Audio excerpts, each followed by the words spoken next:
The U.S. government is targeting immigration lawyers, activists, and reporters at the Mexico border, a leaked Homeland Security database confirms. Here's a summary of the article. Occasional disparaging comments from U.S. Customs and Border Protection personnel suggested that Ramos's advocacy had landed her on their radar, and then, on January 10, 2019, in the midst of the government shutdown, her pass was revoked without explanation.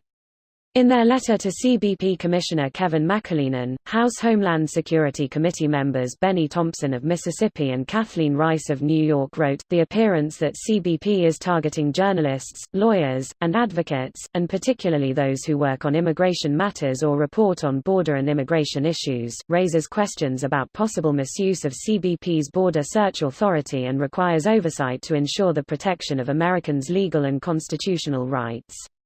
But on March 14, CBP missed the committee's deadline to answer questions. A year later, Dan Kowalski, an immigration attorney and journalist who compiles a critical database of immigration news, was issued a summons by Immigration and Customs Enforcement for circulating a leaked ICE internal memo about Sessions's decision to restrict asylum claims based on domestic and gang violence. It is worth noting that the targeting of activists is not only taking place near the border. A recent exposé in The Nation revealed that ICE had been surveilling protesters in New York City, as well. Alex Ellerbeck, the North America program coordinator for the Committee to Protect Journalists, told The Intercept that while CPJ has documented dozens of cases of journalists asked about their work in secondary screening or asked to hand over their devices, the sheer number of cases back-to-back in a single point of entry and the incredibly blatant attempts to get journalists to act as informants for the government stand out as an escalation. Targeting of journalists reporting at the border compromises government transparency, a cornerstone of our democracy, and threatens journalists' capacity to have confidential sources. Bing Guan, a photography student in New York, who was stopped by CBP, explained the impact to CPJ. By weaponizing border checkpoints through the ongoing harassment of journalists, CBP is attempting to dissuade reporters from doing their job and reporting accurately on the current border situation. Since her co-directors were denied entry, Ramos has only left Mexico twice, but remains fiercely committed to her work. Far from breaking the law, we are seeking to ensure that the U.S. government follows the law in its immigration practices, an effort the U.S. government appears to want to make harder by its surveillance and harassment of lawyers, media, and other imagined instigators. The harassment of immigration activists, attorneys, and journalists warrants a congressional investigation and corrective action. This post received a score of 43,600, with an upvote ratio of 84%.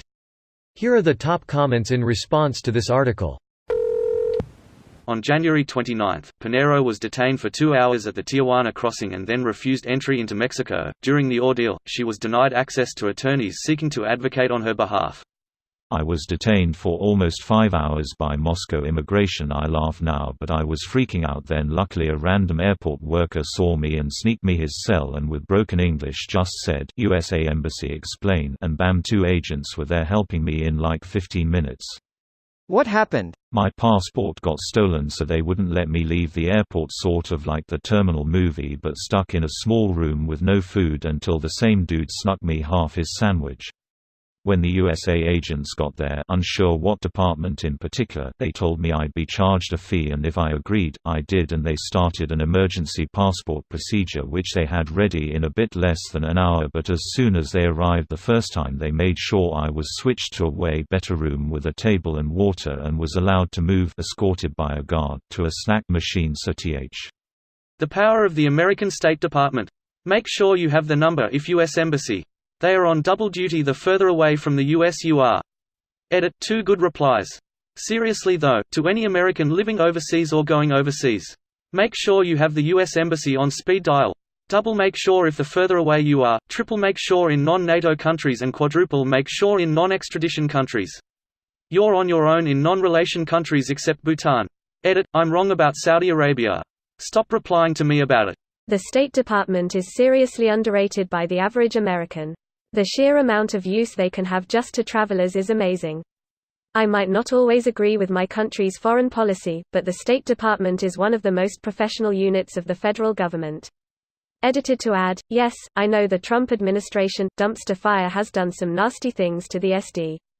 I don't really think that every single career diplomat is jumping ship at the first sight of trouble.